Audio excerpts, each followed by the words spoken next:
o'clock. We're going to go ahead and get started. Welcome everyone to tonight's presentation. My name is John Mantilla. I'm one of the co-founders here and director of finance at Parco. I have my colleagues Quinn Ackerman and Danny Hampel also on the line tonight. They'll be answering any questions that you have in the Zoom call, either during the presentation, either during it or afterwards as well. We'll be around. Welcome everyone, and appreciate them being on. So for those of you who are new, welcome, and for those of you who are returning, welcome back. We always love to see all those familiar faces. For those who are new, a little bit of background about our firm. We're Parco. That stands for Pensioned Americans Retirement Company, and we do retirement and financial planning for anyone with a pension, in particular federal employees. We think of ourselves as a firm that saves our clients time. Navigating the federal retirement process and planning for retirement can be complex and confusing, and we make that process a whole lot easier. For a lot of the clients that we work with, they're just starting out and maybe beginning their careers and wanting to make sure that they're on the right track for a federal career that might last 2, 3, we've even seen 4 and 5 decades. Other clients, other people that we work with might be in the middle of their careers and wanting to make sure that they have everything in place for their long-term future. They want to make sure they've made the right decisions, and if they haven't, what decisions they can make today to put themselves in an even bigger and better position for the future.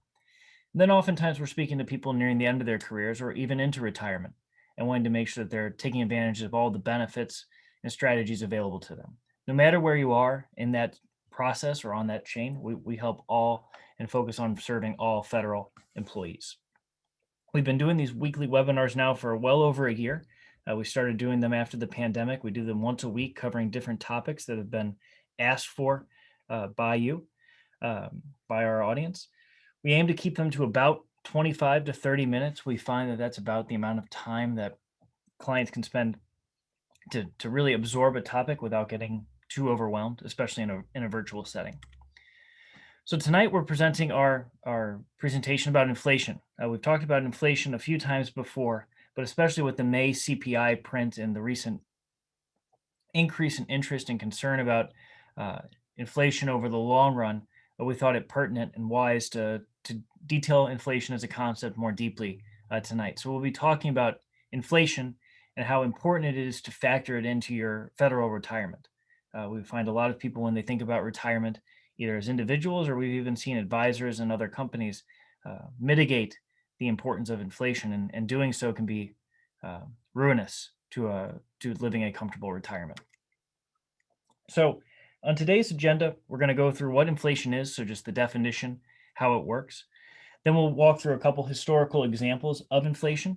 So times in history where various economies have experienced inflation and how that happens. Then we'll talk about purchasing power and the idea of real returns compared to nominal returns. We'll talk about the importance of COLAs. As FERS employees or as civil service employees, you have a COLA on your pension. So that's an important thing to factor in. And then we'll walk through a couple practical applications of inflation nearing the end.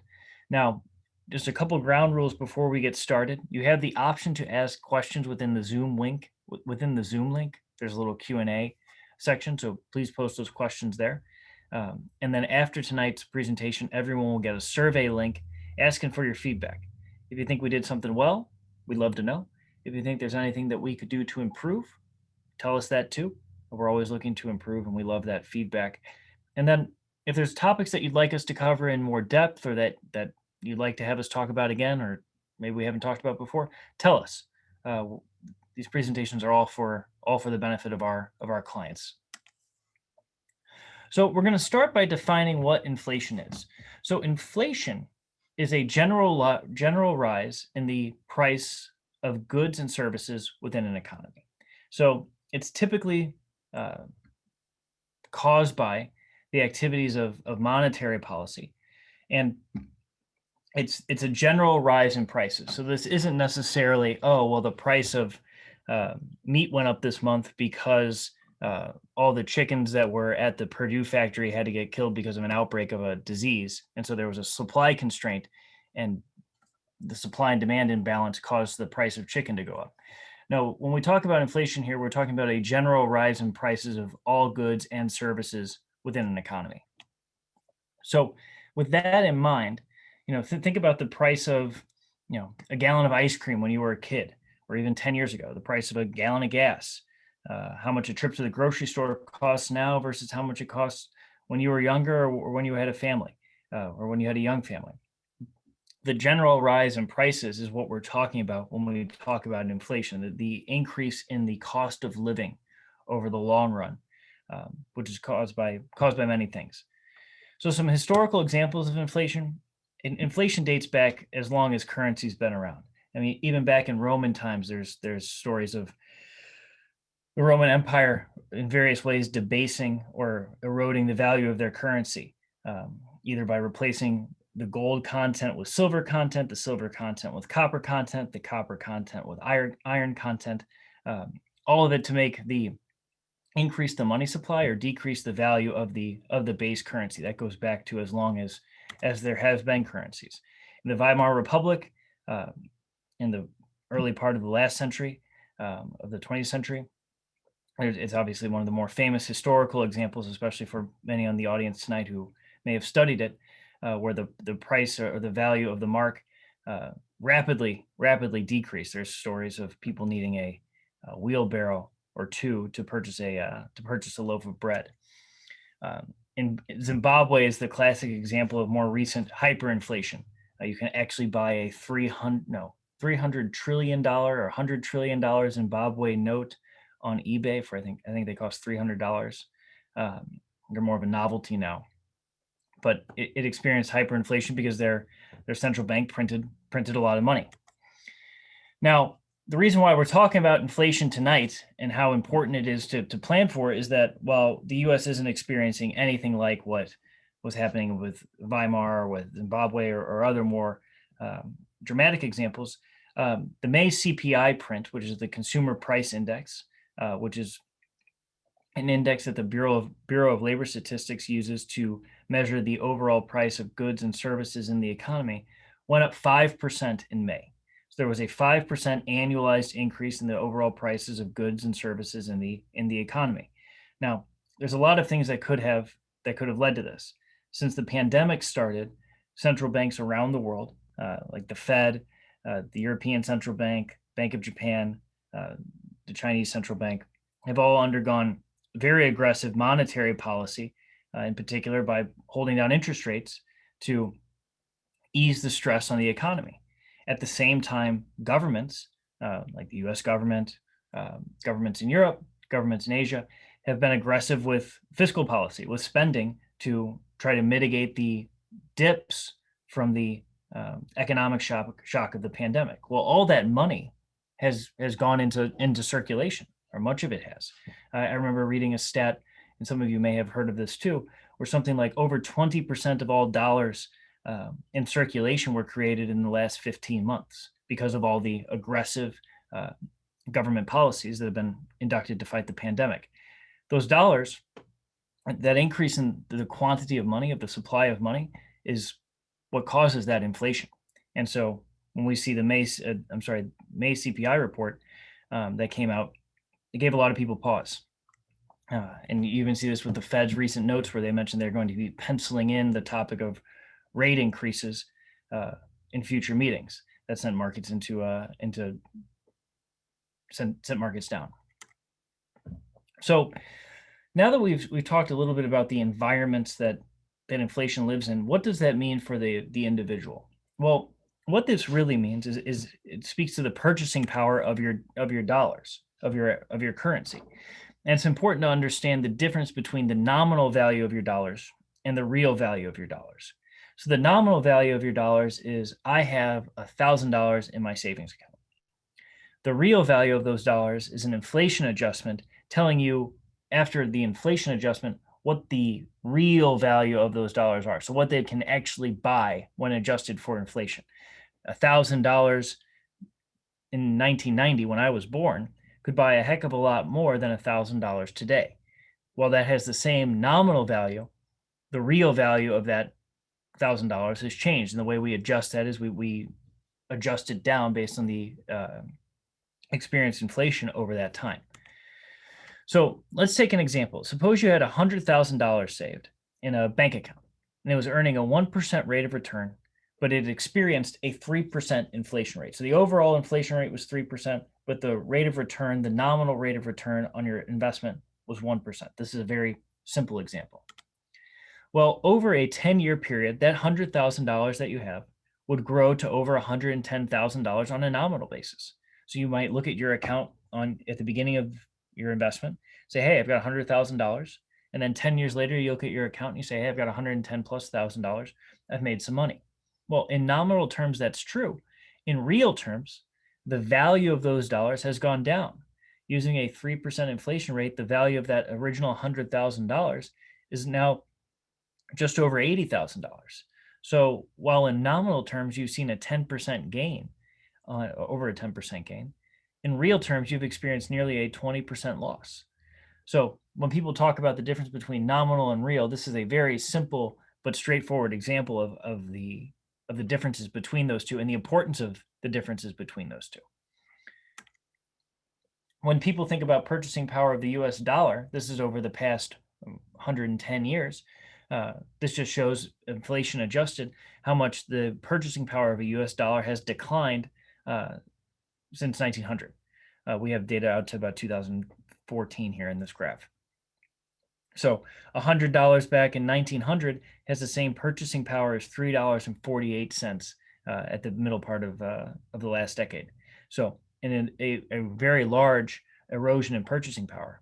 If your retirement plan isn't factoring in this inflation, isn't accounting for this, then especially if you're going to have a 20, 30, 40 plus year retirement, the real value of your assets may not be able to sustain the lifestyle that you're accustomed to or would like to if you're not factoring these things and taking them into account.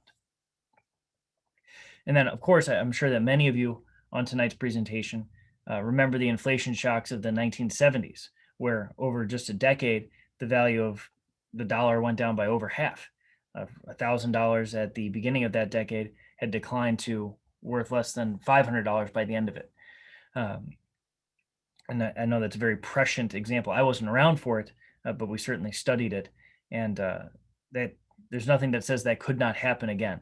And if you're not thinking about, or at least factoring in what an inflation stress test could do to your retirement, you need to. You need to. So what do you do? How do you address this? If the concern is purchasing power, what do you do? Well, luckily, as a federal employee and as a federal retiree, you get a cost of living adjustment on your pension. It's also known as a COLA. And these are really, really important. Very often when there's talk about reforming the FERS system or reforming the civil service system or any changes to the retirement system, it will often be attempted to adjust the COLA, either eliminating it or changing it. The COLA is one of the most important factors of your pension. The fact that your federal pension and your Social Security and your Social Security has a COLA is a big deal. It protects or at least mitigates the effects of inflation throughout the course of your retirement. It saves you a lot of money to know that whenever there is inflation, whenever there's experienced increases in the CPI, the government will increase your pension to partially offset that. That's what that cost of living adjustment is. I know many of you are familiar with that from your getting that COLA adjustment with your salary. Another fortunate thing that you have as a federal employee. That's not always the case in the private sector. So the fact that you have these COLAs within your pension is a big deal. So now let's take an example of Cola Lola. She has a $2,000 monthly pension. She has an experienced inflation of 3%, and her COLA is 2.5% on her pension. Again, this is a very simplified example.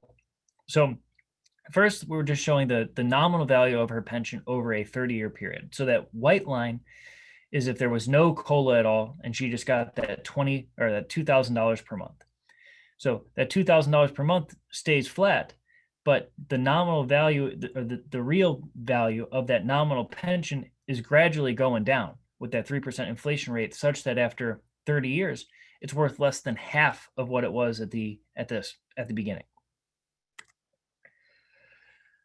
Now let's assume she has the fixed COLA versus the COLA adjusted pension. So the white line shows if she gets that 2.5% COLA adjustment, which is what you as a FERS employee would roughly experience. And you can see how that delta is relatively big between that white line and that blue line. The blue line is showing that same graph as before if the pension was fixed, whereas the white line is showing what it would be if it was adjusted. And then when we merge those two together, the real value of that nominal COLA, so the white line shows the nominal value that COLA Lola receives over her 30-year retirement, and that blue line shows the real value of that COLA over that 30-year period. So while it does admittedly decline over that 30-year period, it declines far more gradually than it would have if it didn't have that COLA. So this COLA is an important protector of your purchasing power as a federal retiree, as a federal annuitant when you get older. So what's pretty crazy is if you look at the 30th year, $4,000 in nominal value is worth $1,700 in today's adjusted real value. So this is how the COLA really protects you as you get older from the effects of that inflation. So now let's talk about, having gone through an example of the COLA, let's talk about a practical application. So suppose Jason has a $4,000 gross income goal. His gross pension plus his gross Social Security is going to be $3,000. He's retiring at 62, and he's expecting to live another 23 years. So that's what he's estimating for his financial planning. So using the 4% rule, if he has a $1,000 a month income gap, we annualize that to $12,000, and then dividing that by 4% or multiplying it by 25 means that we need to set aside about $300,000 to bridge that income gap. This is something that we walk our clients through every single day. So the problem with that $300,000 is that he wants to usually have that invested safely and securely, while still earning something. But the G fund, for instance, is earning very little. Year to date, it's earned 0.53%. Its annualized yield is 1.5% as of the end of May. So he can't get the yield that he needs to offset the effects of inflation. So if we were looking at just the straight payments required to fund his retirement, this is the type of math that we do for our clients, we'd say, okay, his mortality age, he's going to be retired for 23 years, and we multiply that by 12 months times $1,000 income gap means that there's $276,000 in value that we need to plug between his pension and his Social Security.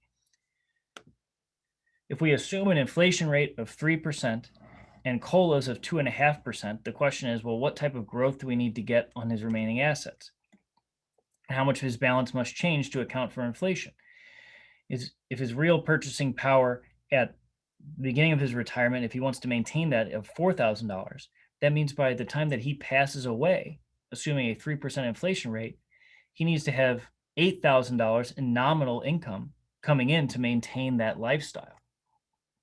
So next, we say, okay, well, we know that he has fixed income sources from his pension and from his Social Security that are going to be increasing over time. So we see this blue line showing the COLA adjusted fixed income sources that he has. And we see the white line as that's his goal. The goal is his income. And so the gap between these blue and these white lines is what we're looking to plug with his remaining investment assets.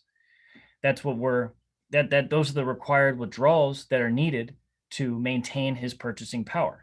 So when we do our planning, we do this math, and then we sum all of those periods to get an ending balance that we need to have withdrawn out.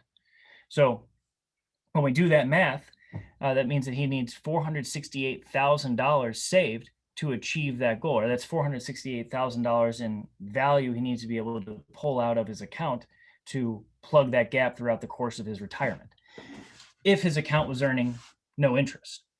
Now, if you assume some rates of interest, the amount of money needed to be set aside goes down. If there's a 1% rate of return assumed on that account, he needs 410,000. If you assume a 4% average rate of return, he needs under 300,000 set aside. If you assume a 6% rate of return on that account, he needs 232,000.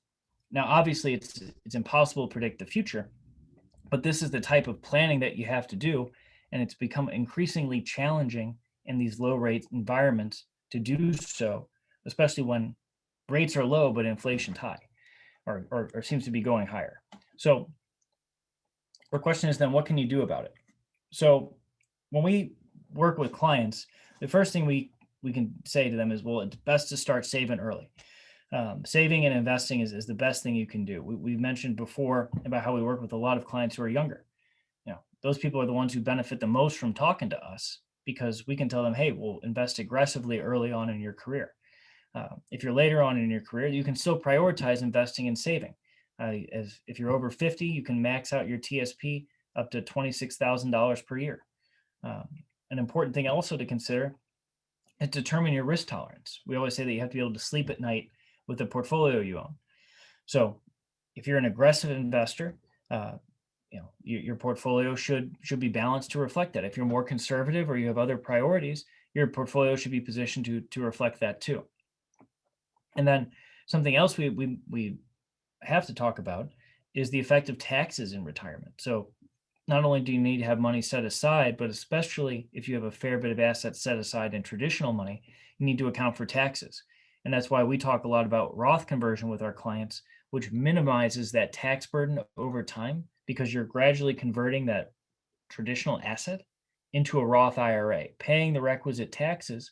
But then the beautiful thing about a Roth IRA is that it grows completely free of any taxes ever again. So you'll never have to worry about that for the future. It's also a very powerful legacy planning tool. So we talked a lot about inflation tonight. We talked about how we can help think about the effects of inflation, and what you can do to mitigate it. And the best thing to do is to be prepared. Here's a copy of tonight's Works Cited for anybody who would like it. We're happy as always to share it. And over the next few weeks, we're going to be covering some really interesting, more detailed financial topics. We're going to be going into Roth conversion, which we think is finance's best kept secret. Talking about how powerful that can be, especially with some changes that have recently occurred with the Secure Act. We'll be going through FEGLI insurance and strategies, especially after the coronavirus. A lot of clients have been asking us about life insurance and about legacy planning. So we'll be going through FEGLI and other options that you have available to you as a federal employee that you should know about.